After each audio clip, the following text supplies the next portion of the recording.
अंतरिक्ष का नाम आते ही आंखों के सामने हमारे इस ब्रह्मांड का सबसे सुंदर दृश्य उभर कर आ जाता है, जो हमारी कल्पनाओं को असीमित उड़ान देने की कोशिश करता है।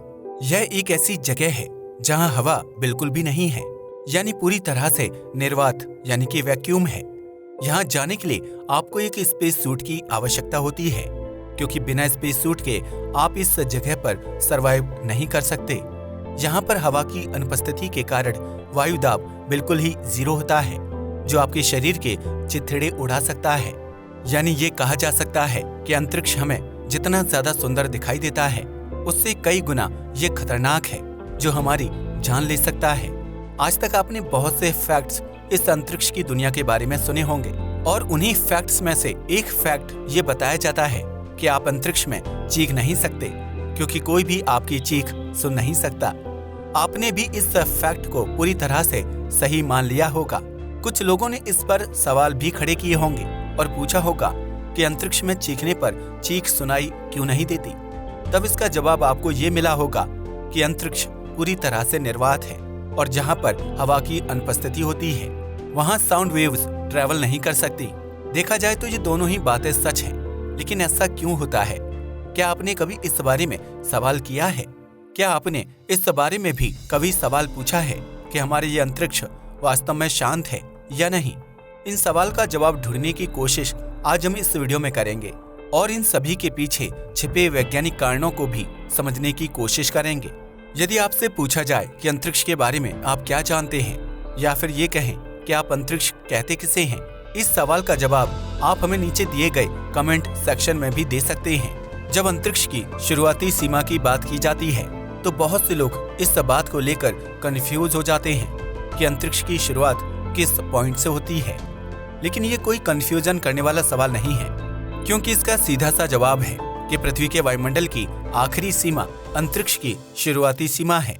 यानी पृथ्वी के वायुमंडल से बाहर अंतरिक्ष ही अंतरिक्ष है। इसी अंतरिक्ष को निर्वात कहा जाता है, जहाँ पर बड़े बड़े प्लैनेट्स मौजूद हैं, एस्टेरॉइड्स, स्टार्स मौजूद हैं। यानी इस अंतरिक्ष में ऐसी बहुत सी जगह हैं जहां पृथ्वी जैसे घने वायुमंडल के क्षेत्र मौजूद हैं। इन जगहों के बावजूद भी इस क्षेत्र को निर्वात कहा जाता है। अधिकतर हमने ये सुना होगा कि निर्वात का अर्थ होता है एक ऐसी जगह जहां पर हवा बिल्कुल भी नहीं होती। लेकिन वैज्ञानिक भाषा में निर्वात एक ऐसी जगह को कहा जाता है जहां हवा तो छोड़िए, पदार्थ का एक कण भी मौजूद नहीं होता। यानी एक ऐसी जगह जहां पर कुछ भी नहीं होता, ऐसी जगह को निर्वात कहा जाता है। फिर से सवाल ये खड़ा होता है कि अंतरिक्ष को निर्वात क्यों कहा जाता है, जबकि यहाँ तो छोटे छोटे पार्टिकल्स को तो छोड़िए, विशालकाय ऑब्जेक्ट मौजूद हैं। इस सवाल का जवाब ये है कि इसे निर्वात हमने अपनी सुविधा के अनुसार माना है, जबकि यह निर्वात है ही नहीं। तो वहीं इसे निर्वात कहने के पीछे दूसरा कारण ये है कि इस अंतरिक्ष की अधिकतर जगह पूरी तरह से खाली है। वैज्ञानिकों के अनुसार अंतरिक्ष पूरी तरह से एक एटम की तरह है। यानी यदि हम अंतरिक्ष में मौजूद जितने भी ऑब्जेक्ट्स और एलिमेंट्स के टोटल एरिया को देखें तो यह अंतरिक्ष का सिर्फ 0.000001% को ही कवर करता है। यानी अंतरिक्ष का करीब 99.999999% हिस्सा पूरी तरह से खाली है। यानी इस अंतरिक्ष में इतनी जगह खाली है कि इसे पूरी तरह से निर्वात माना जा सकता है। यही कारण है कि अंतरिक्ष को निर्वात कहा जाता है। अब सवाल ये आता है कि जब अंतरिक्ष पूरी तरह से निर्वात नहीं है, तो क्या ये माना जाए कि अंतरिक्ष पूरी तरह से शांत जगह भी नहीं है, या फिर ये माना जाए कि पूरी तरह से निर्वात नहीं होने के बावजूद भी अंतरिक्ष पूरी तरह से एक शांत जगह ही है। हम जानते हैं कि जिस तरह से प्रकाश यात्रा करता है, ठीक उसी तरह से साउंड वेव्स भी तरंगों के रूप में ही यात्रा करती हैं। इसी के साथ हम ये भी जानते हैं कि अंतरिक्ष के दूर दराज के हिस्सों तक हम पहुंच नहीं सकते, लेकिन फिर भी वहां की जानकारी हमें मिल जाती है, और वह जानकारी हमें अंतरिक्ष में ट्रैवल करने वाली लाइट वेव्स के कारण ही मिलती है। लेकिन साउंड वेव्स इस तरह से ट्रैवल नहीं कर सकती, क्योंकि साउंड वेव्स को यांत्रिक तरंगे माना जाता है, और यांत्रिक तरंगों को ट्रैवल करने के लिए माध्यम की आवश्यकता होती है। जिस तरह से प्रकाश की किरणें बिना किसी माध्यम के भी ट्रैवल कर सकती हैं, तो वहीं साउंड वेव्स को ट्रैवल करने के लिए हवा जैसे माध्यम की आवश्यकता होती है। यांत्रिक तरंगें कंपन करते हुए आगे बढ़ती हैं, जिसमें वाइब्रेशन करते हुए एनर्जी आगे की तरफ ट्रांसफर होती रहती है। इस कारण से यांत्रिक तरंगों को ट्रैवल करने के लिए एक माध्यम की आवश्यकता होती है और साउंड वेव्स के लिए यह माध्यम पार्टिकल्स होते हैं। पृथ्वी पर हवा में पार्टिकल्स हमेशा फ्लोट करते रहते हैं। इस कारण से हम पृथ्वी पर आसानी से बात कर पाते हैं। इसे हम एक एग्जाम्पल से बड़ी ही आसानी से समझ सकते हैं। जब हम कोई भी म्यूजिकल इंस्ट्रूमेंट बजाते हैं या फिर जब हम कुछ बोलते हैं तो उससे साउंड वेव्स आगे की तरफ बढ़ती है। इस दौरान वेव्स की एनर्जी एक जगह से दूसरी जगह पर ट्रांसफर की जाती है। जब हम बोलते हैं या फिर कोई म्यूजिकल इंस्ट्रूमेंट बजाते हैं तो उसके आसपास मौजूद डस्ट पार्टिकल्स वाइब्रेशन करने लगते हैं। वाइब्रेट करते ये पार्टिकल्स अपनी एनर्जी को आगे वाली पार्टिकल्स को ट्रांसफर कर देते हैं। ये क्रम लगातार चलता रहता है। ये क्रम तब तक चलता है जब तक पार्टिकल्स की वाइब्रेशन एनर्जी पूरी तरह से खत्म नहीं हो जाती। जैसे जैसे वाइब्रेट करते पार्टिकल्स आगे बढ़ते हैं और अपनी एनर्जी को आगे की तरफ ट्रांसफर करते हैं, वैसे वैसे ही उनकी एनर्जी कम होती जाती है और अंत में यह पूरी तरह से खत्म हो जाती है। यही कारण है कि एक दूरी के बाद आवाज आना बंद हो जाती है। यानी जैसे जैसे डिस्टेंस बढ़ती जाती है वैसे वैसे आवाज सुनाई देना कम हो जाती है और अंत में पूरी तरह से बंद हो जाती है।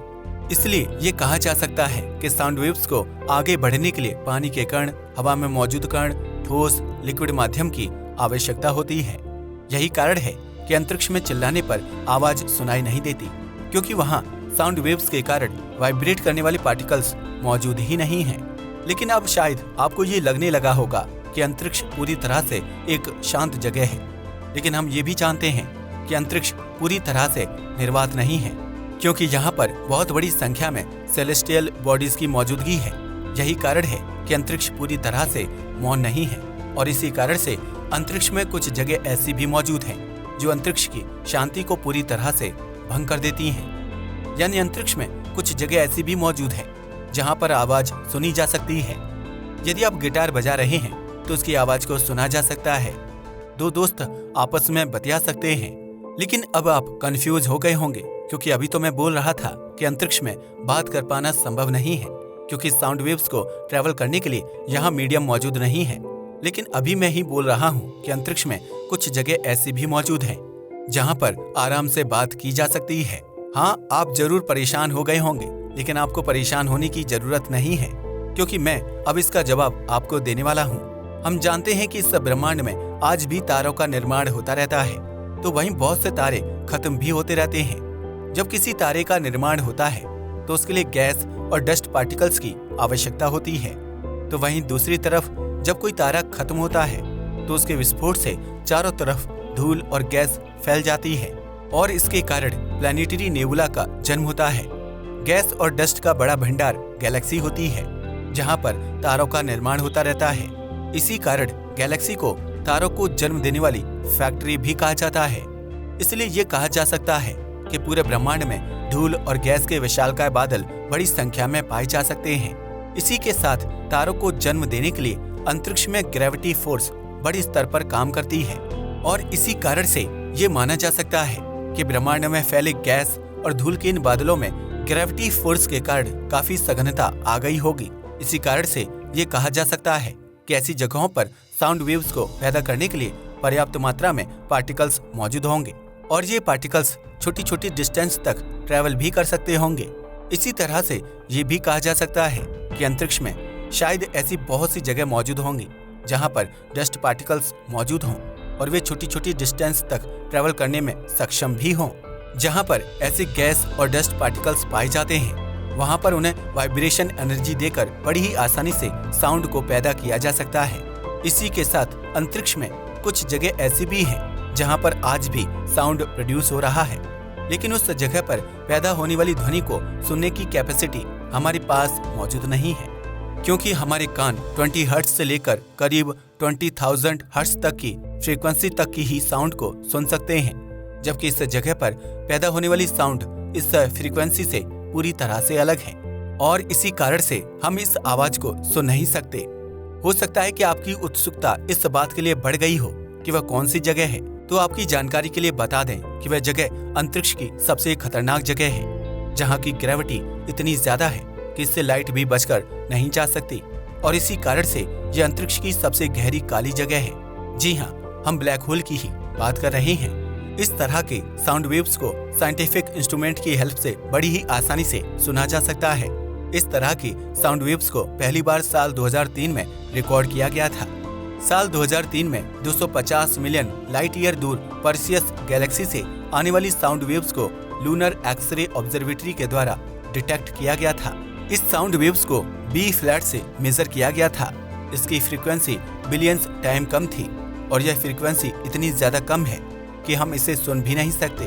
इस तरह से हम कह सकते हैं कि अंतरिक्ष में साउंड वेव्स ट्रैवल नहीं कर सकती, क्योंकि अंतरिक्ष के माध्यम का उपयोग करके वाइब्रेशन एनर्जी आगे नहीं बढ़ सकती।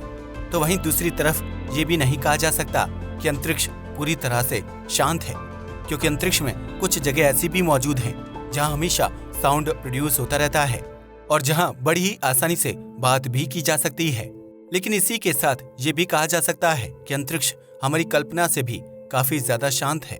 आज के लिए बस इतना ही। वीडियो पसंद आया तो इसे लाइक और शेयर करें। धन्यवाद।